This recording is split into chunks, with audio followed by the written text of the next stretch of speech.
जंगबंदी के बावजूद लिबनान पर इस्राएली हमले, अमरीकी सदर डोनाल्ड ट्रंप ने इस्राएली वजीर आजम नेतन्याहू की क्लास ले ली। ट्रंप की शदीद गुस्से में हंगामी फोन कॉल, नेतन्याहू को पागल और नाशुक्रा करार दे दिया। अमरीकी वेबसाइट एक्सियोस के मुताबिक ट्रंप ने इस्राएली वजीर आजम से कहा, तुम्हारी वजह से दुनिया इस्राएल से नफरत करती है, मैं ना होता तो तुम जेल में होते और लोग तुम्हारी चमड़ी उधेड़ देते। बैरूत पर हमला किया तो इस्राएल मजीद तन्हा होगा। गुज़श्ता रोज इस्राएली वजीर आजम ने बैरूत पर हमले का हुक्म दिया तो ईरान ने अमेरिका से मुज़ाकरात मुअत्तल करने का ऐलान किया था। तुम पागल हो, नाशुक्रे हो, वो शख्स हो जिससे दुनिया नफरत करती है। बस बहुत हो गया, अब और नहीं। अमेरिकी सदर डोनाल्ड ट्रंप ने इस्राएली वजीर आजम नेतन्याहू को औकात याद दिला दी। बार बार कहने के बावजूद लेबनान पर हमले जारी रखने पर ट्रंप नेतन्याहू पर आग बगूला। इस्राएली वजीर आजम को फोन किया और खूब झाड़ पिलाई। अमेरिकी न्यूज वेबसाइट एक्सियोस के मुताबिक सदर ट्रंप ने नेतन्याहू की खूब क्लास ली। कहा, मैं ना होता तो तुम जेल में होते, लोग तुम्हारी चमड़ी उतार देते। पूरी दुनिया तुमसे और इस्राएल से नफरत करती है। अब भी अगर बैरूत पर हमला किया तो इस्राएल मजीद तन्हाई का शिकार होगा। रिपोर्ट के मुताबिक टेलीफोनिक गुफ्तगू में ट्रंप चीखे जा रहे थे और नेतन्याहू बस ओके ओके करता रहा। अमरीकी सहाफी बाराक राविद ने भी ट्रंप के हाथों नेतन्याहू की छितरोल की कहानी दुनिया को सुनाई। डोनाल्ड ट्रंप ने इस्राएली वजीर आजम को बैरूत पर हमले के मंसूबे से सख्ती से रोक दिया। ये ऐसे वक्त में हुआ कि जब ईरान ने अमेरिका के साथ मुज़ाकरात मुअत्तल करके इस्राएल पर मिसाइल हमलों और बाबुल मंदब को भी आबनाए हुर्मुज़ की तरह बंद करने की धमकी दी है। इस्राएल ने लेबनान पर हमले ना रोके तो ईरान ना सिर्फ अमेरिका से मुज़ाकरात रोक देगा बल्कि इन हमलों के खिलाफ मजबूती से खड़ा होगा।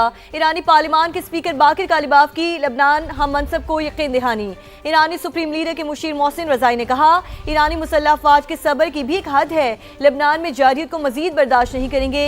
ईरानी नायब वज़ीर ख़ारजा काज़िम गरीबाबादी ने अक़वाम मुत्तहिदा पर शदीद तनकीद की। कहा, अक़वाम मुत्तहिदा ने लेबनान के इशू पर सिर्फ तशवीश का इजहार करके अपनी जान छुड़ा ली है। सलामती काउंसिल को तशवीश और उमूमी फैसलों से आगे बढ़ना होगा।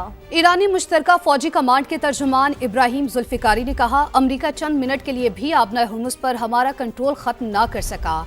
ईरानी फौज तमाम मुमकिना हालात के लिए मुकम्मल तौर पर तैयार है। ईरानी फौज के सीनियर कमांडर ब्रिगेडियर जनरल असदी ने कहा, अमेरिका के साथ दोबारा जंग नागुज़ीर है, हमारे पास बहुत ऑप्शंस मौजूद हैं जिन्हें जरूरत पड़ने पर इस्तेमाल करेंगे। मुझे देश निकाला क्यों दिया गया, जेलों में क्यों डाला गया, क्यों मुझे मुल्क छोड़ के जाना पड़ा, आपने ऐसा क्यों होने दिया, कसूर आपका भी है। सदर मुस्लिम लीग नून नवाज शरीफ के गिलगित बल्तिस्तान की आवाम से गिले शिकवे, बोले काम करने का मौका दिया जाता तो आज मसाइल खत्म हो चुके होते।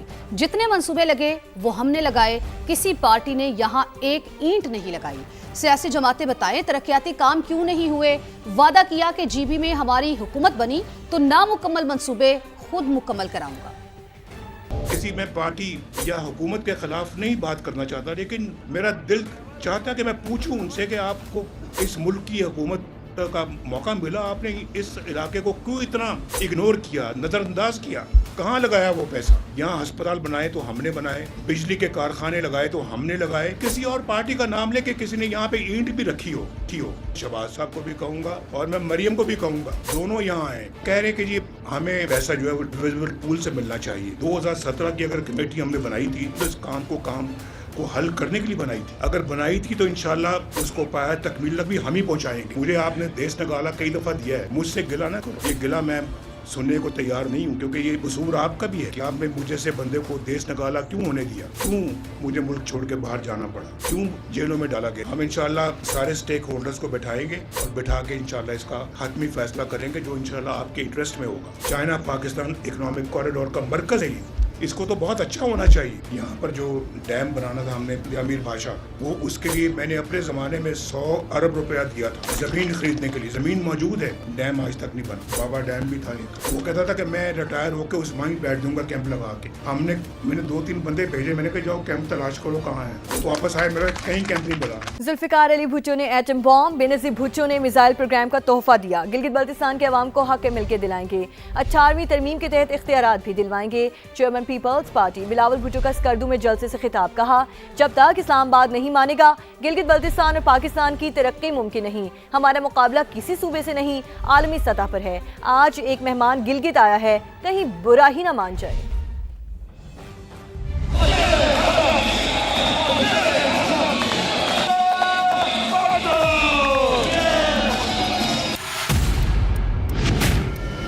जो इस मुल्क का मिलिट्री माइट है, उसमें भी पाकिस्तान पीपल्स पार्टी की किरदार आप सबके सामने है। एटम बम कायदे अवाम शहीद जुल्फिकार अली भुट्टो ने हमें दिया, तो मिसाइल टेक्नोलॉजी शहीद मोहतरमा बेनजीर भुट्टो ने दिलवाई थी।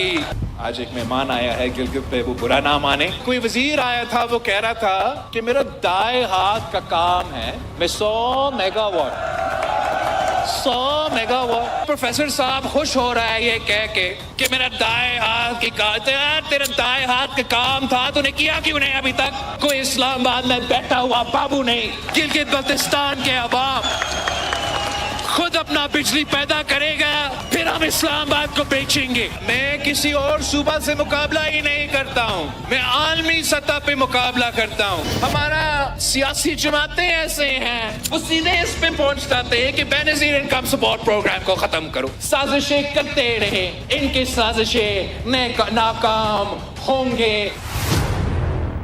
माली साल 2026-27 का विफाकी बजट कब पेश होगा? विफाकी वजीर तारिक फजल चौधरी ने समा को बता दिया।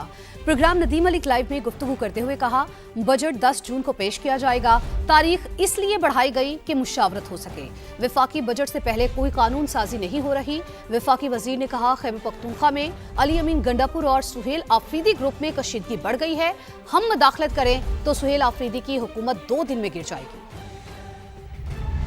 जो पहली प्रपोजल थी वो 5 जून की थी और अब जो है बजट वो 10 जून को आ रहा है इंशाल्लाह। कोई कानून साजी बजट से पहले नहीं हो रही और सिर्फ मैंने आपको बताया है कि मुशावरत के लिए ये तारीख जो है चंद दिन आगे की गई है। जो इत्तेहादी हुकूमत होती है वो बजट में उसकी 2 मजबूरियाँ होती हैं, एक बजट तैयार करना, फिर अपने इत्तेहादियों को राज़ी करना। अली अमीन गंडापुर ग्रुप और जनाब सोहेल आफरीदी ग्रुप, इनके अंदर अब लड़ाई और कशीदगी इस कदर बढ़ गई है। आज अगर हम इसमें ज़रा सा भी कोई नकब लगाने की कोशिश करें तो सोहेल आफरीदी साहब की गवर्नमेंट जो है 2 दिन में गिर जाएगी, 2 दिन में। जब तक अडयाला जेल से हुक्म नहीं आ जाता, सूबा का वजीर आला मैं ही रहूंगा। सुहेल आफरीदी की अडयाला रोड फैक्ट्री नाके में मीडिया टॉक, कहा पार्टी में कोई इख्तलाफ नहीं, ये सब प्रोपेगेंडा है। ये 5 के बजाय अब 10 जून को बजट पेश करेंगे। नया बजट आवाम का खून चूसेगा।